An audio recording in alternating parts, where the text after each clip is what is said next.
Hello everyone, welcome to EduTap. So we are continuing with the revision series for the SEBI Grade A 2022 and we have done the part 1 of the revision of the economics and we are doing the part 2 for the economics revision. Okay, I hope you have liked the part 1 of the economics revision and so we will be doing today the part 2 of economics revision. Hello, good evening Neeraj, Tech and Game. So before starting, please subscribe to our YouTube channel if you are new to the channel and join our Telegram channel for the PDF of this session. And you can get the link of the Telegram channel in the description box below.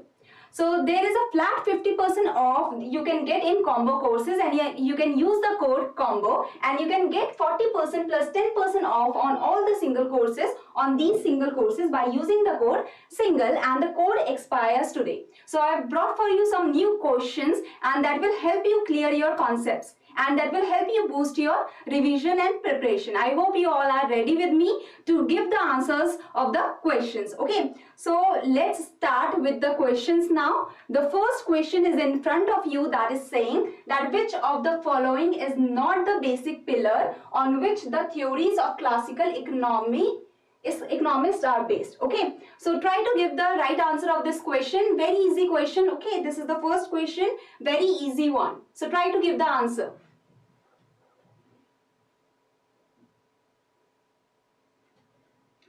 So see, the options are price and wage rigidity, Say's law, quantity theory of money and the full employment in the economy. So see, the Say's law, that is on which the classical theory is based. Okay, that says that the supply creates its own demand. So Say's law is the basic pillar of the classical theories. Okay, then quantity theory of money, that also Fisher and the classicals were the ones that gave the basis of the quantity theory of money. Then full employment was a major assumption of the classicals. Okay, so which is not the basic pillar? So price and wage rigidity is not the pillar of the classicals. Why? Because they believed in the price and wage flexibility. Okay, the classicals believed that the wage and price are flexible. This is the key assumption of the classicals. They believed in the Say's law as well as the classicals quantity theory of money is there. Then next question is, according to the classical theory, which of the following components is responsible for determining the price level? Okay, so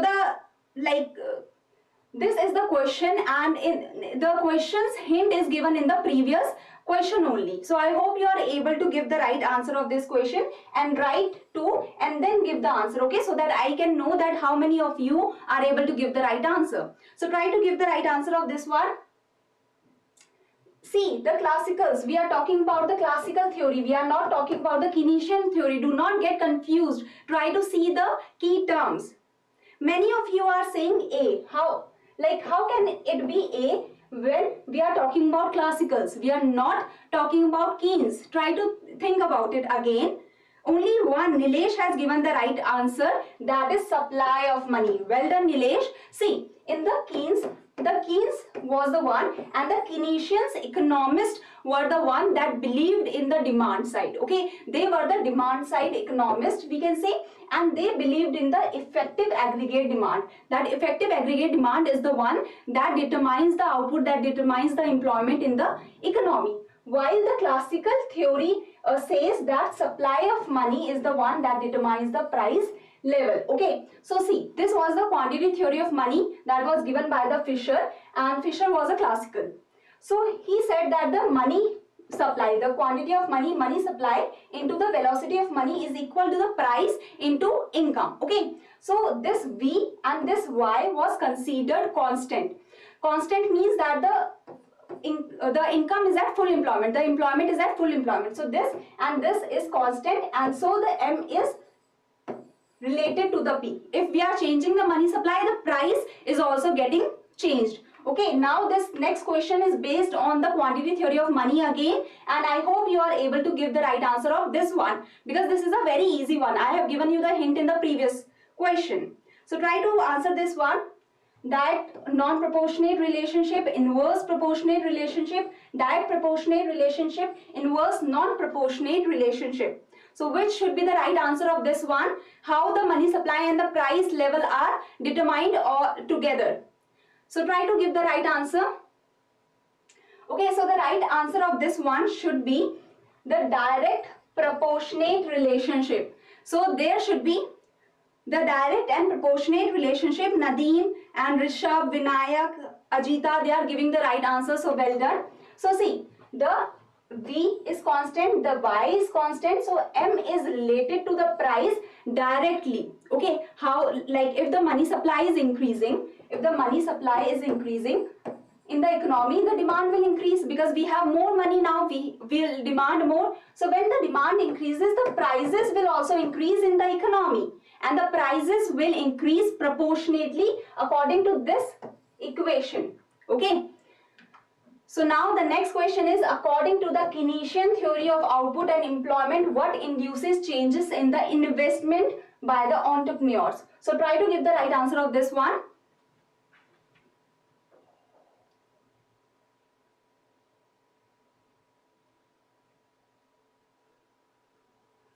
So the option is saying that the investment is dependent upon income, or the investment is dependent on the marginal efficiency of capital, or the investment is dependent on the rate of interest. What was said by the Keynes? Okay, so someone has given the right answer, that is Nadeem. Well done, Nadeem. Yes, on the marginal efficiency of capital and on the rate of interest, the Keynes believed that investment is dependent on these two, or the investment is induced by the marginal efficiency of capital and the rate of interest. So the first element affecting inducement to invest is the rate of interest, and the second element is the marginal efficiency of capital, that how much profitability it is giving over the cost. So next question is, as per the Keynesian consumption function, the consumption function is given this, the value of the slope lies between what and what, and try to write also that what is the slope in this equation. Okay, so try to give the right answer of this one.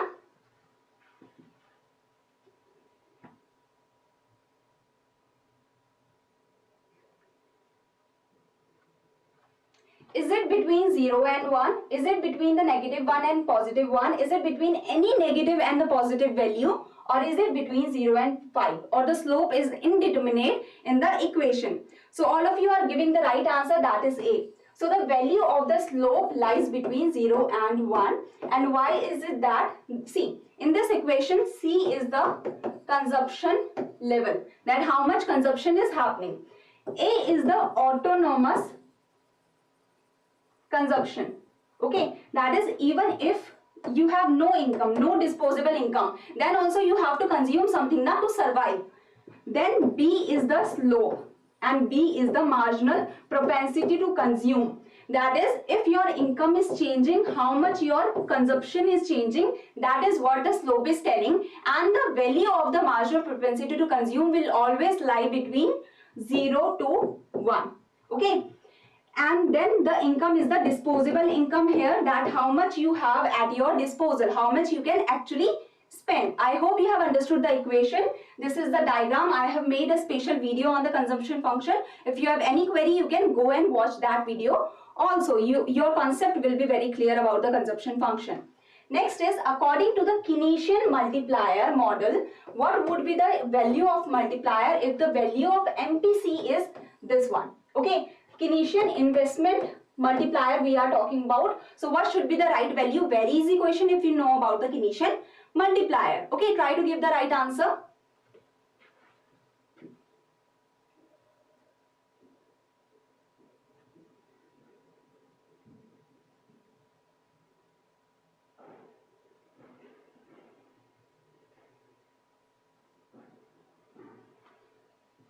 Okay, so is it 1.89, is it 1.3342, or none of the above? So many of you are giving the right answer. Rishabh, Neeraj, Anshu, Preeti, Amit. Well done you guys, that is the right answer, 1.33. And how do we come at this calculation? See, simple Keynesian multiplier model. What does the multiplier says? Multiplier says that when your investment is changing, your income will also increase, okay, and the income will increase multifold, okay. So that is the Keynesian multiplier. Then this can be also said to be 1 minus MPC, or we can just write it 1 upon MPS, because 1 minus MPC is what?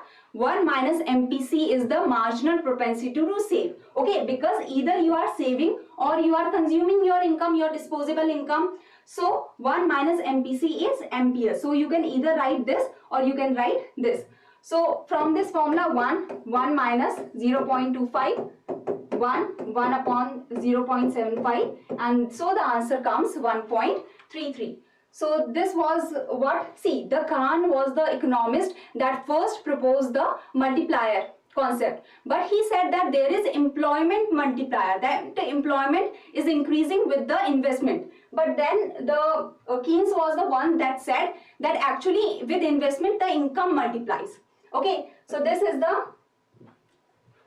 the multiplier, okay, change in Y, that how much your income is increasing with investment, okay. So the formula is this, and here you can see that the answer is 1.33, that if your investment is increasing by 1, your income is increasing by 1.33.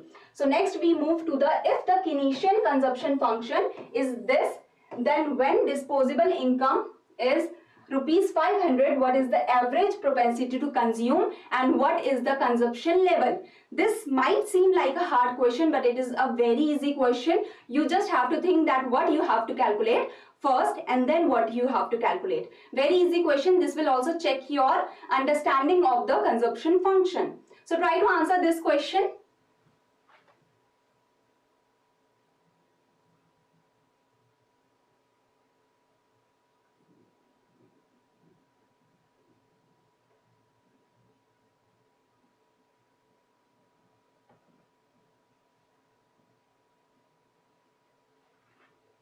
Okay, so the options are 0.5 or 400, that 0.5 is the APC and the 400 is the consumption level, or 0.7 or 350, 1.5 or 350, 0.5 or 100. First, anyone knows that what is the MPC here?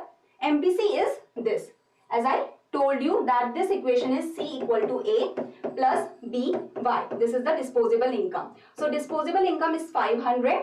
0.5 is your slope, that is your MPC, that is marginal propensity to consume. Then this A is the autonomous consumption, that is 100. Okay, so what is the right answer? Many of you are giving the right answer, and okay, no one has given the right answer. Try to give the right answer. So okay, so no one is able to give the right answer. That means like where you are lacking, you can see that this concept is not very clear. So I will tell you. See here, first we will derive the consumption level. We will take out the consumption level. So if we calculate this, 100 plus 250, that is 350 is the consumption level. When your consumption and the average propensity to consume is what? Consumption upon income, that your total consumption is 350. Your total consumption is 350 and your total income is how much? Your total income is 500. So the right answer of APC will be 0.7. So the right answer is B. I hope now you have understood that which is the right answer. Mohini and Monica were the ones that were able to give the right answer. So well done you guys. So this is the right answer, that APC is 0.7 and consumption is 350. Okay, marginal propensity to consume, that will be directly given. APC, this is how you calculate. Okay, this is the concept of APC. The total consumption divided by the total income of that point, of that unit. So the next question is, according to Keynes, with demand for money being constant, rate of interest dash with increase in the money supply. So what will happen to the rate of interest? You have to tell that. Okay, if the money supply is increasing, what will happen with the rate of interest?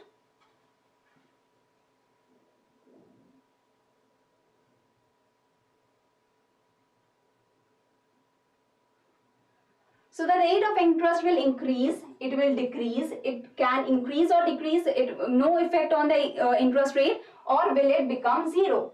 So of course it will decrease. See, in economics, in the concepts of the these concepts, okay, demand and supply, the ISLM model, the Keynesian and the classical models. You have to just remember a few diagrams, and if you remember these diagrams now, everything is clear for you. So for the demand and supply, you have to remember the diagram that money supply is constant because RBI decides it. No economic factor is deciding it. The RBI, the government, is deciding the level of money supply in the economy. Okay, so this is the money supply that is constant. Only RBI or the government can increase it. Then the demand for money is a downward sloping curve. Okay, that, see, here we are taking the money supply, here we are taking the interest rate. That is, with the interest rate, the demand, the liquidity preference, that how much money do we want to hold. This is the demand curve. Okay, how much money do we want to hold. So this is negatively sloping. So when the money supply increases, the interest rate is decreasing. So our right answer is B. So this is, and see, Keynes said that there are three motives of demanding the money. Okay, we either demand because we have to transact, because we want to buy something, we want to do the transaction. You get a income at one time in a month. Then you have to keep some money with you now for the daily transactions. You want to buy the vegetables, fruits and all. Then precautionary motive, that what if you fall sick tomorrow, okay, or some uncertain situation happens with you. So for that precautionary motive, you have to hold the money. For the speculative demand, for the speculative reasons, you have to hold the money, that what if the bond prices rise, the interest rate rise the next day. Okay, so you have to hold the money so that you can invest, okay, when the right moment comes. Okay, so when people wish to hold the money rather than buy assets, bonds, risky investment, that is speculative demand. You want to hold the money so you can take the advantage later on. So this is the Keynes motives, we can say, of holding the demand, of holding the money, of demanding the money. So this is the diagram, that liquidity preference, that is the demand for money. This is the money supply. Okay, just remember this diagram. You will never get any question wrong related to interest rate, relating to demand and the supply. So the next question is, in a liquidity trap, the shape of demand for money is what? Very easy question. If you have remembered the diagram, this is a very easy question. Okay, try to answer this rightly.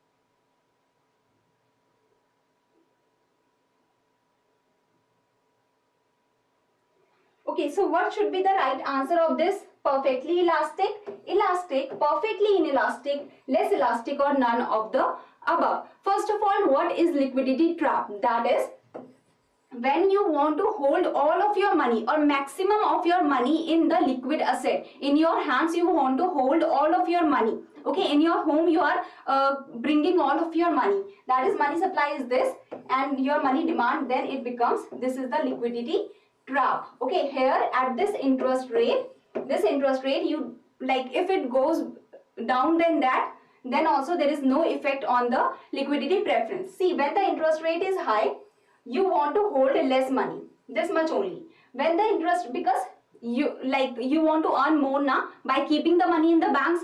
When your interest rate decreases, you want to hold more money, because you know that it is not very beneficial for you to keep money in the banks now, because the interest rate has declined. But when the interest rate reaches a very low limit, then you want to hold all of your money, that instead of going to the banks, instead of giving like the charges and all, instead of like going there, you will just keep all of your money in your hands when the interest rate is very low.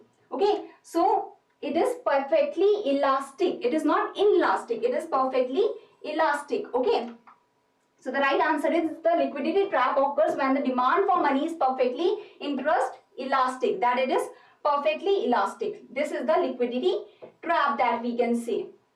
Okay, next question is, which of the following money measure consists of the M1 plus the saving deposit with post office savings bank? This should take only few seconds for you to answer. Try to answer this.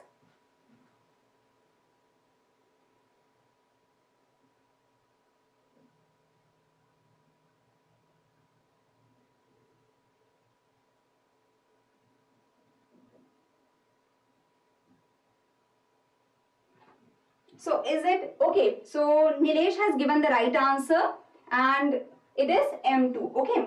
See, this is the formula for M1. It is currency with the public, the demand deposits, the other deposits. For M2, it is M1 plus savings deposits with the post office saving bank. For M3, it is M1 plus time deposits. For M4, the formula is this. Okay. So you just have to remember the formulas. That's all in this question. See, there is one more measure which most of the students forget to remember. That is the reserve money. That is the high powered money. This is the money that is like this consists of all the money that is brought by the RBI and the government in the economy. Okay. So it is the sum of the currency in circulation, bankers deposit with RBI, other deposits with RBI. This consists of the currency issued by the RBI and government. So all the currency that is issued by the RBI and government, that comes in the high powered money, or we can call it reserve money, that is M0. Okay. So the next question is, money supply has an inverse relation with this. Try to answer this one.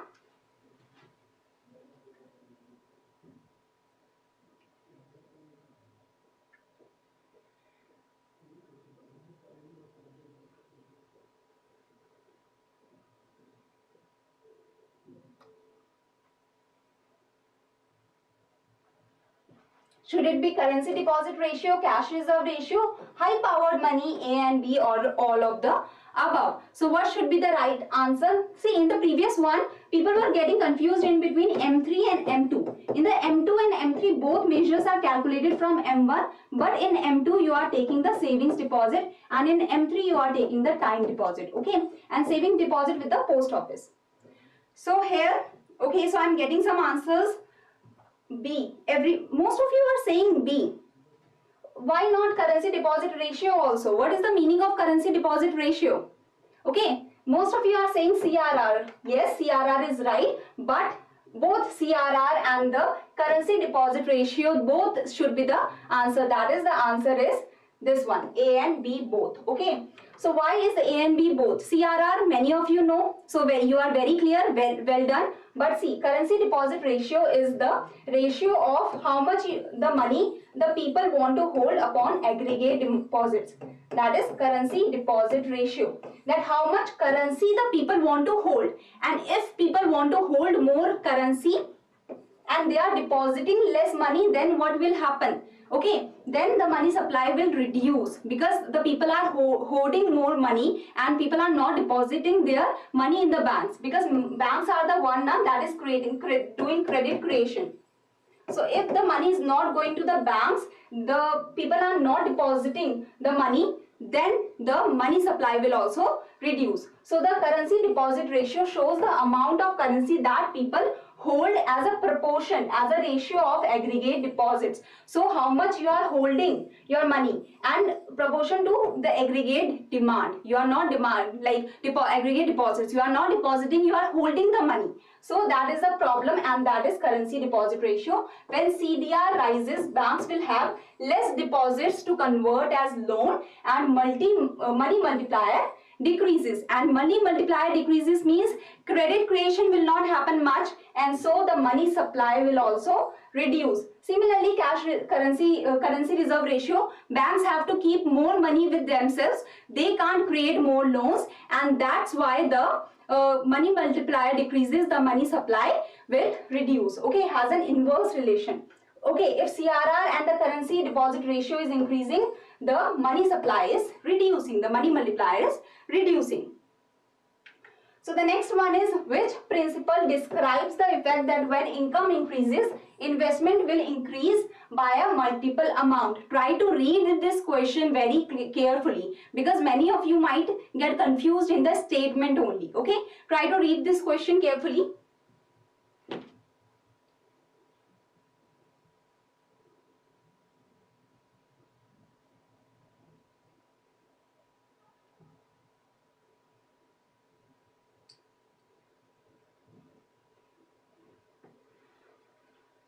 Okay, so I am getting the answer multiplier effect. What the answer should be? Multiplier effect, income effect, accelerator effect, dual effect, and none of the above. Okay, so Nilesh, Vivek, Atul, Richa. So some people are giving the right answer, that is the accelerator effect. See, sometimes you do the mistake in reading the questions, and that is the biggest problem. Okay, you are losing marks because you are reading the question wrong. Here, what is the statement saying? That your income is increasing. That is, your income is increasing, and because of that, the investment will increase later on with multiplier amount. Okay, with multiple amount. So that is, your investment will increase, and this is the accelerator effect. That when income increases, your consumption will increase. When your consumption increases, greater amount of commodities have to be produced. You are producing more. When you are producing more, more capital is required, more investment is done,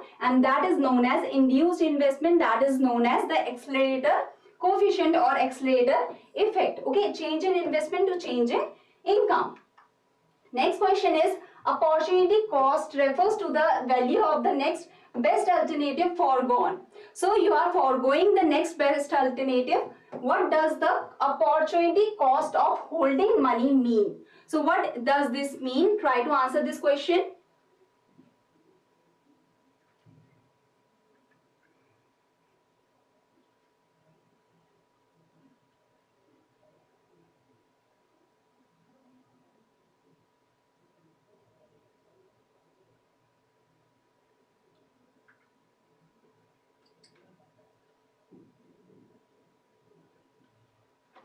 Okay, so the interest that could be earned by lending money, the cost of not having cash available immediately when you need it, the advantage of having adequate cash available to make all necessary payments, or the interest given up by holding money rather than bonds. So what should be the right answer of this one? So many of you are saying E, Vivek, Aniket, Vaibhav, Mohini, Monica, and that is the right answer. Because see, if you are holding money, that is, you are not lending the money, you are not giving the money, you are not earning the interest rate. That is the opportunity cost, that is, you are losing the interest rate, that source of income you are losing by holding the money. Okay, source of income you are losing by holding the money, and lending money and the bonds are one and all. Okay, they are the same thing, we can say. So opportunity cost is the cost of opportunity foregone and the loss of the benefits that you could have achieved but you are not achieving. So the next question is that the IS curve shows that the level of national income increases when does the level of national income increases? So this is an easy question. If you remember the IS curve, this will be a very easy question.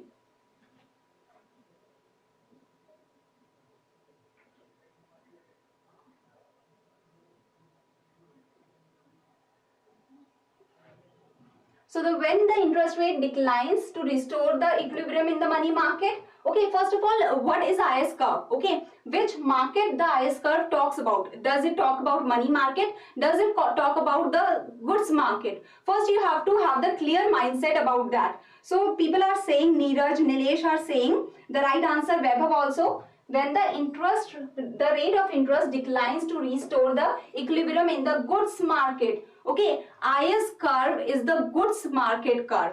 LM curve is the money market curve. That's the first thing that you have to remember. And once you remember that, that is the first step in knowing the IS-LM model. IS curve is the goods market curve, and the LM curve shows the equilibrium in the money market.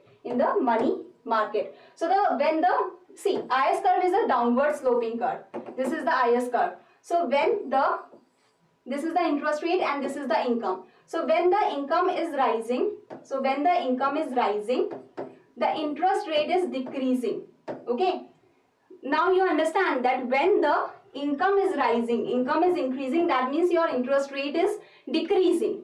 So this is the IS curve represents the equilibrium in the goods market, while LM curve represents the equilibrium in the money market. IS curve is a downward sloping curve.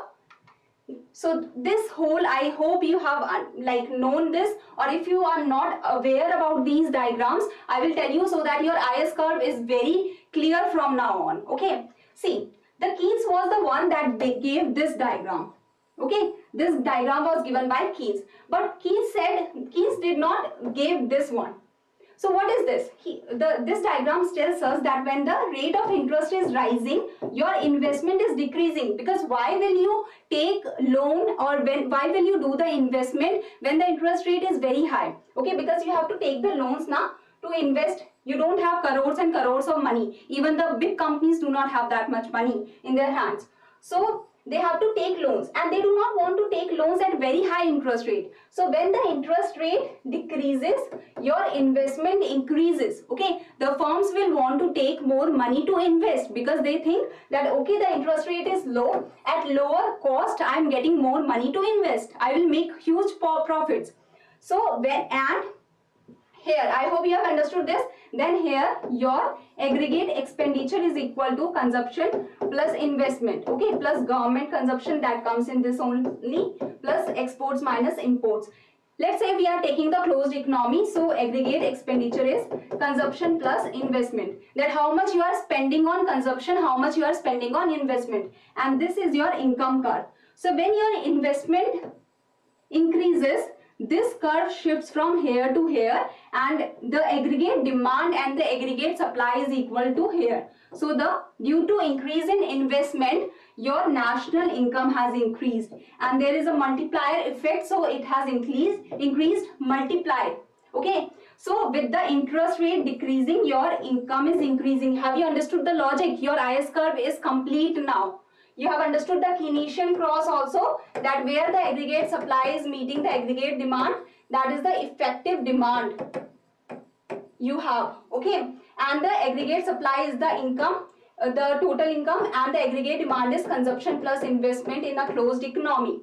This is the whole of the Keynesian cross. This is the whole of the IS curve, and IS curve is a downward sloping curve because the rate of interest and the income has a negative relation in between each other. If the rate of interest is decreasing, investment is increasing. Investment is increasing, aggregate demand curve is shifting upwards. If it is shifting upwards, more demand is happening, more supply will happen, and with that the income will increase. So this is the logic behind the two. Okay, and there is an inverse relationship between rate of interest and income, that is shown by the IS curve. And at each equilibrium level, the IS curve, we are getting the equilibrium. The IS curve shows the equilibrium level of the goods market.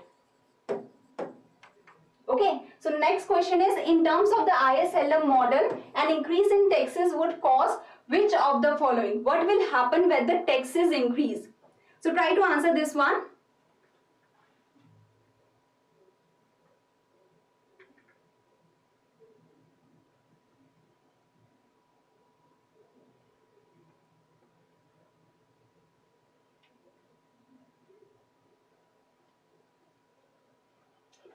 There will be a rightward shift, there will be a leftward shift, there will be a rightward shift in the LM curve, there will be a leftward shift in the LM curve. So first of all, what will shift?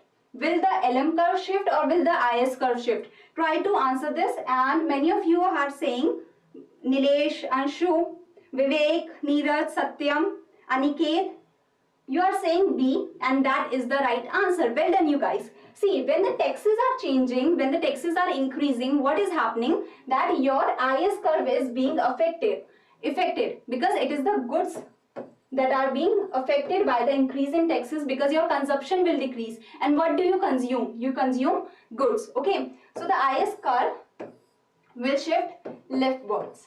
Okay, when your taxes increase, your consumption will decrease. Okay, your consumption will decrease, and due to that the IS curve will shift backward, because your rate of interest is not being effective.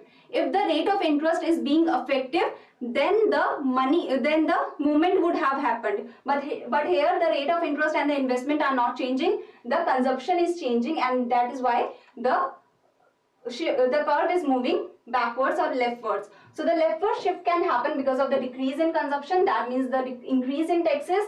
There can be decrease in autonomous investment. See, there is the investment that is not dependent on the level of income or the rate of interest. Okay, that is, if you are making the roads, if the government is making the roads and there is a high need of the road, So will the government see that how much the income is there, how much the rate of interest is there? No, the government will have to make the rules. Okay, so that is the autonomous investment. Now LM curve shows the money market equilibrium. Money market will be in equilibrium when? When will the money market be in equilibrium? Try to answer this question.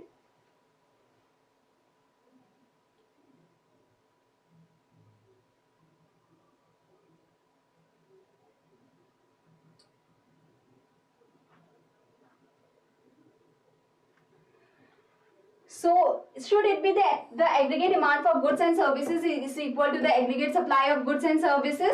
The output cost of the goods is equal to the input price of the goods. The quantity of money demanded is equal to the quantity of money supply, or the saving is equal to investment, or none of the above. So the right answer should be, and the people, the Vaibhav, Anshu, Vivek, Preeti, they are giving the right answer. And Satyam, thank you very much.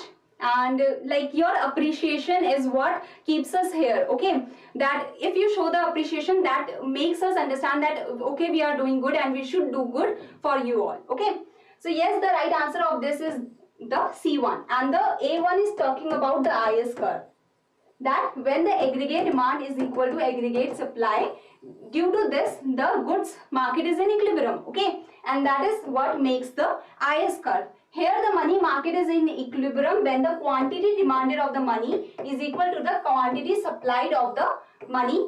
This is what the money market equilibrium is, and this is how the LM curve is derived through the demand and the supply of the curve. Okay, demand, this is the money demand that depends on the interest rate. Negatively it is related, that when interest rate is increasing, then money demand will decrease, and with the income it has a positive relation. Okay, but here we are taking the rate of interest and the quantity of money. The income is an exogenous variable, it is an outsider variable. So here the money demand is negative sloping, money supply is constant, vertical. Okay, money demand is negatively sloping because the interest rate and the money demand has a negative relation. So when there is equilibrium, okay, so when the income increases from y0 to y1, the money demand increases, the money demand shift, because income is not in the x-axis and y-axis. See, remember this, that when the variable is not in the x-axis and y-axis, shift will happen. If the variable is in the x-axis or the y-axis, movement will happen. Okay, so here the shift is happening because the income is increasing, and when the income increases, for the transaction motive, we keep more money because we are richer now, we want to buy more things now. So the demand will increase, move upward. There will be a new equilibrium, money market equilibrium, where the demand of money and the supply of money are equal, and these points, these money market equilibrium points make the LM curve. The equilibrium points make the LM curve of the money market. The goods market equilibrium points make the IS curve. So next question is, LM curve will be steeper when there will be what? This can be a tricky question. Try to answer this one.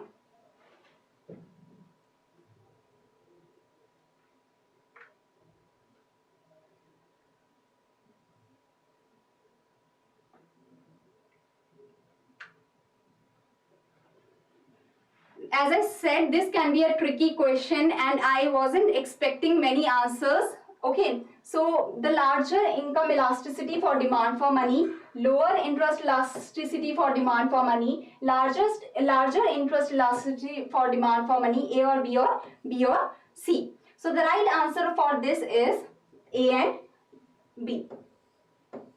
Why and how this can be the right answer? Okay, I am getting the answer of Mohini and Vaibhav and Preeti. Okay, so well done. Anshu also. I wasn't expecting the answer of this one. So now why is the answer this? I will show you. See what happens then when the LM curve is steeper. When it is steeper, it can be steeper when due to these conditions, that the income, there will be income elasticity more. Okay, larger income elasticity, and the interest elasticity will be lower. What is the meaning of the income elasticity of demand for money? See, when the income elasticity for demand for money,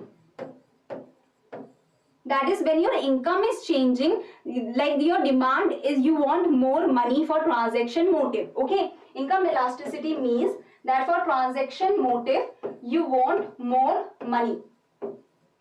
You are holding more money, that is your demand is very elastic to the income. Okay, your demand for money is very elastic to the income, that is higher elasticity of income. Lower interest elasticity means your demand for money is very low for the interest, like it is very less responsive. It is less responsive. Your demand for money is less responsive to the interest rate. And when your demand for money is less elastic, then what will happen? You will have, see, here you are taking the interest rate, here you are taking the money demand or money supply. So your curve will be less elastic if the interest elasticity is more. If the demand for money is more responsive to the interest, then the curve will be money demand curve will be more elastic. You are understanding the point that interest elasticity for demand for money. Okay, if your demand for money is very elastic to the interest, it will show a more elastic curve. Like here, it is showing a more elastic curve when the demand for money is more elastic to the interest rate. Okay, and that will give a flatter LM curve. That will give a flatter LM curve and less responsive to the demand for money for income. Okay, so there will be always negative relationship between the two, because income has the positive effect. When income is increasing, the transaction holding for the transaction motive will increase. When the income is increasing, you will hold more money for the transaction motive, and when your interest rate is increasing, you will hold less money for the speculative motive. That is directly related. Why? Because now you have more interest rate, and you are assuming that in the future, speculative motive assumes that in the future interest rate will decrease, because right now it is higher. Okay, so your holding for the speculative motive will decrease. So it should be less elastic for one and more elastic for another. So here it is more elastic for the income and less elastic for the interest. Okay, that is why it is steeper, and here it is flatter. Remember, opposite, always opposite these will go. Income elasticity and interest elasticity will go opposite. On which factors the steepness and the flatness of the IS curve depends on? This try to answer.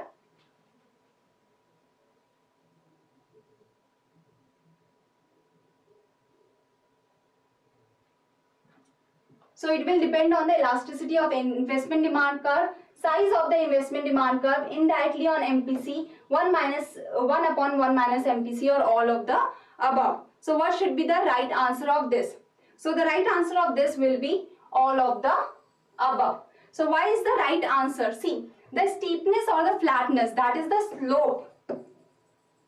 That is the slope of the IS curve depends on the elasticity of investment demand curve. That is the how elastic the investment demand is. Okay, how elastic the investment demand is with the rate of interest. When the interest rate is changing, how much the investment is changing. Size of the investment multiplier means size of the investment multiplier is 1 minus this. So it is indirectly dependent on MPC also. So all of the above. So steepness of the IS curve depends on the elasticity of the investment demand curve and the size of the multiplier, as well as the flatness also. Okay, when these two are high, so here in the LM curve, both were going opposite. If the income elasticity is more, the interest elasticity should be less. Here both are going together. Like there should be high in elasticity of the investment demand curve, and the size of the multiplier should be high, then it will be flatter. Okay, if both are high, then it will be flatter curve. IS will be flatter curve. If both are low, then it will be steeper curve. Remember this also. This is very important also. Okay, that if both are high, if both the elasticity of investment demand curve and the size of multiplier are high, the IS curve will be flatter. Otherwise, it will be steeper. Okay. So next is, which of the following will happen when the demand for money increases for a given level of income in the economy. So the demand for money is increasing for the given level of income in the economy.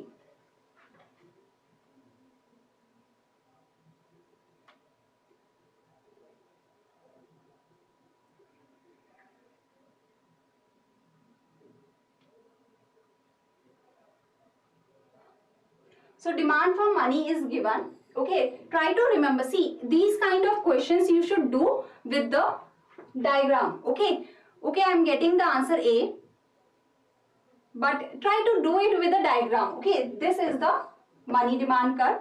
Okay, this is the money supply curve. My bad. This is the money demand curve. Okay, the income is the outsider variable. It is the exogenous variable. So now here is the LM curve, that is a positive sloping curve. That is when the income increases, the investment will also increase. Income and interest rate will also increase. Here is money supply and the interest rate. Now what is happening? The demand of money is increasing. The demand of money is increasing. At the same level of income, what will happen? How will it move rightward? Like interest rate is increasing, interest rate is coming to this. Shouldn't it move leftward? Now you are understanding that how easily you can derive it from the diagram. That's why I am trying to focus so much on the diagram, that when the money demand is increasing and the level of income is same, then the LM curve will shift leftward. Okay, so this will bring about a shift in the LM curve to the left. Either the money supply should increase. Okay, even if the money supply is increasing, then also there will be a shift. Money supply increasing, given the money demand function, it will lower the rate of interest. Then it will lower the rate of interest. But if the money demand is increasing and at the same income level, then the LM curve to the left. So this is the diagram, that if the money demand increases, the LM curve will move leftwards. If the demand for money does not depend on the interest rate, then the LM curve will be what? Here the question is, the demand for money does not depend on the interest rate. Try to give this answer.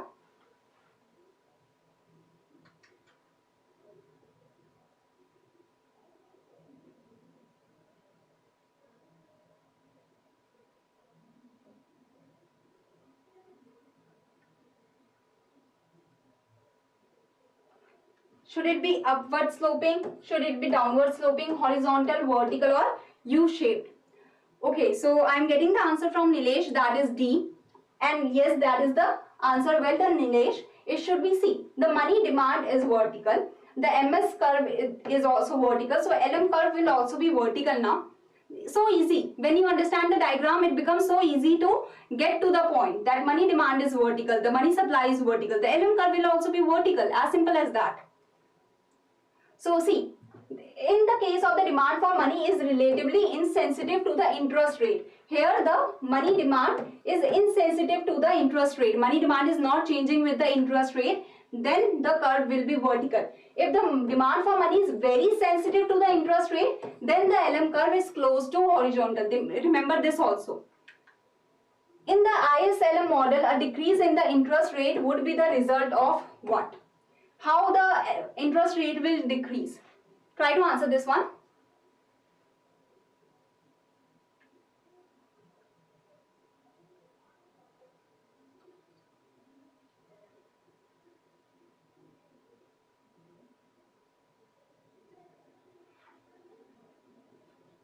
Again, you can solve this question by the diagram. Okay, first you have to see that government spending means we are talking about IS curve. Taxes means we are talking about the IS curve. Money demand means we are talking about the LM curve, and money supply means we are talking about the LM curve. So see, this is the IS curve and this is the LM curve. So increase in the money supply, so the interest rate will decrease. So first one is right. So LM will increase and the interest will decrease. So this is right. Then increase in government spending. What will happen if the government spending is increasing? The IS curve will shift upward, and when IS curve will shift upward, the interest the interest rate will increase, and we do not want the increasing interest rate. We want decrease in interest rate. Decrease in taxes means consumption is increases, means the IS curve will shift upward. Again, the interest rate will increase. We do not want that. Increase in money demand. I just told you, when income, the money demand increases, then the interest rate increases. Okay, then the interest rate increases. So the right answer will be only A, and many of you have given the right answer. Santoshi, Suraksha, Amit, well done you guys.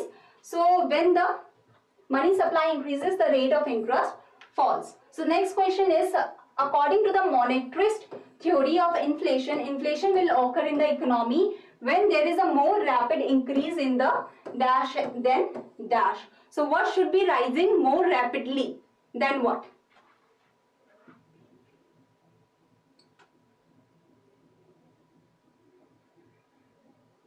I don't think you need much time for this question, as this is a very direct and easy question. Supply of good should be rising more than the demand for good, then the prices will decline. Okay, there will be no inflation.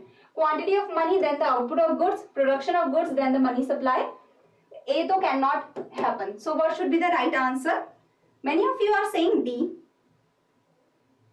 How can, like, if the supply is rising more than demand, then the prices will decline now. This is the basic idea. So like we are talking about inflation. How can inflation happen? Many of you are saying, okay, Richa has said the right answer, that the quantity of money should be more than the output.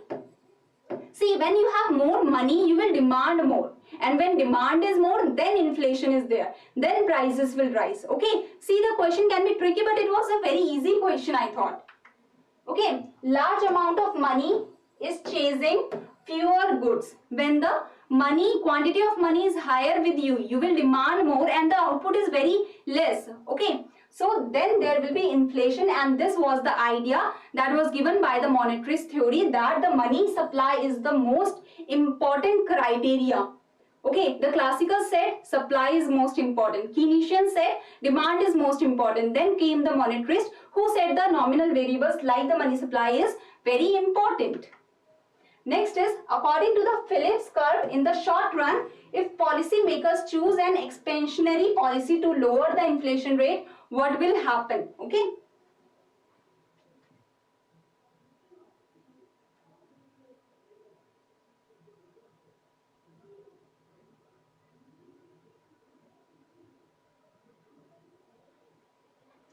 The economy will experience an increase in unemployment rate. The economy will experience a decrease in unemployment rate. The unemployment rate will be unaffected. A higher rate of growth in output, or none of the above. So what should be the right answer for this one?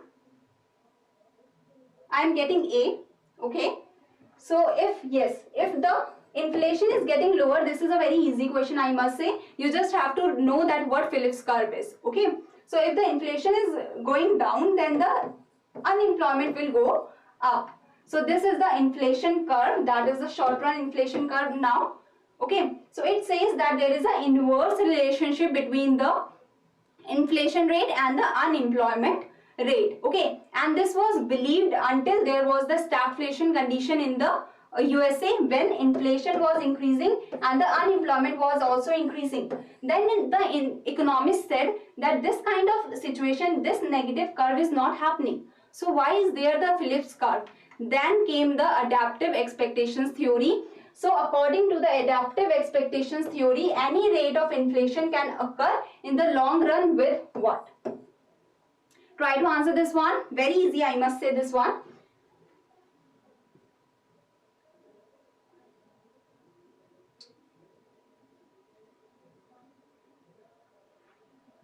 So should it be natural rate of unemployment? Should it be decreasing unemployment? Should it be increasing unemployment? Should it be decreasing or increasing unemployment, or no effect on unemployment? So I am not getting any answers. See, you just have to see the keyword in the long run. In the long run, which kind of curve is there? Which kind of inflation and unemployment relation is there? That gives the right answer to you. Okay, in the long run, the economists said that okay, in the short run, The Phillips was like in the long run also, in the short run also, there should be negative relation. Then the economists said that how the stagflation is coming. When the inflation is high, when the unemployment is high. Then there was the concept of long run Phillips curve and short run Phillips curve. Okay. So short run Phillips curve is again negative sloping, but the long run Phillips curve is the standing one, the vertical. Okay. That says that at the natural rate of unemployment, the unemployment in the long run is natural rate of unemployment 5%, 4%, 6%. This much only will remain in the long run. So the right answer for this is natural rate of unemployment. When you see such kind of terms now, you don't have to be afraid. Just see the key term in the question. Long run, inflation, unemployment. 3 key terms. You know Phillips curve talk about this. Such easy question. So adaptive expectation and monetarist view on the Phillips curve. They said that there is a long run Phillips curve that is vertical, and this is the natural rate of unemployment. Okay. Short run is negative sloping, but in the long run you will come to the natural rate of unemployment only. So there is no trade-off between inflation and unemployment in the long run. In the short run, when you are increasing the inflation, unemployment will decrease. When you are decreasing the unemployment, inflation will increase. Such trade-off is not there in the long run. So the last question is, if the real wage is above the equilibrium level in the labor market, what is the situation at that point? Try to answer this question.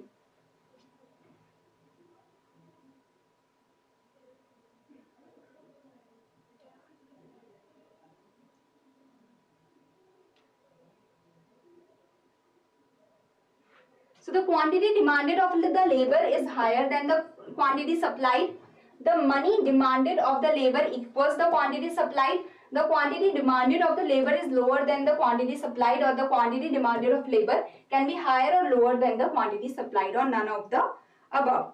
So I have got the answer C by Nilesh, and I must say that your preparation is going very well. All of you are doing really good, and you just need to focus that which questions you are giving wrong. That is, which areas you are lacking in. Okay.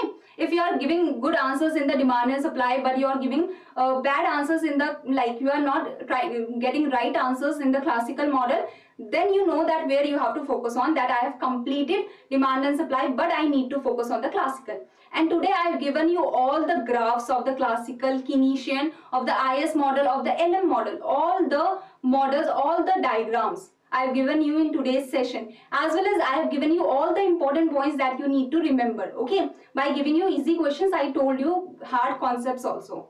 So this question is very easy. Simple demand and supply. This is the demand of laborers. This is the supply of laborers. What the question is saying, that your wages are higher. Your wages are higher, so your supply is more than the demand. Your quantity demanded of labor is lower than the quantity supplied. Because what will happen? Think it from the point of view, if the wages are high, why will the producer want to demand the laborers? So the demand for labor will be less. But when the wages are high, I will want to do the work now. So I will supply. The supply of labor will increase. More people want to work at the higher wages. What is the real wage? It is just the wage that is adjusted for the price level. That's it. That is the wage that is actually used in buying the goods and services. How much of the goods and services you can buy? That is what the real wage is telling you. And when the real wage is higher, you will want to supply more laborers. The economy will supply more laborers. More laborers will want to work, while the firms will not want to employ more laborers at high wages. That's such easy question. Okay. So this is the diagram. Demand for laborers, supply for laborers. This is the equilibrium. But when the wages are, the real wages are higher, then the supply is more than the demand. So this was the last question for today's session. I hope you have understood the classical model, the Keynesian model, the ISLM model. Many of you think that it is very tough, but I hope I was able to tell you something new, or clear some of your concepts about it. Okay, through the questions I have tried as much as I can to provide you all the curves of all the topics, of all the concepts. So thank you very much, and I hope like you have liked this session, and if you have liked this session, tell me in the comment section also that you have liked it, so that I can bring more better questions in the next session also. Okay, so thank you very much. If you have any query, you can mail us here, or you can contact us through this number. Any query you have related to economics, any fear you have related to economics, tell me in the comment section, and I will try to take that topic. Okay, I will try my level best to take all the topics that you are troubled in. So thank you very much, and I hope you have loved today's session. I loved talking with you, interacting with you, and you all are doing very good, I must say. So thank you very much. Thank you, Neeraj, Anshu, Nilesh, Suraksha. Thank you very much. Like, all of your comments really matter to me, and that makes me do more hard work for bringing more good questions for you. Okay, so thank you very much.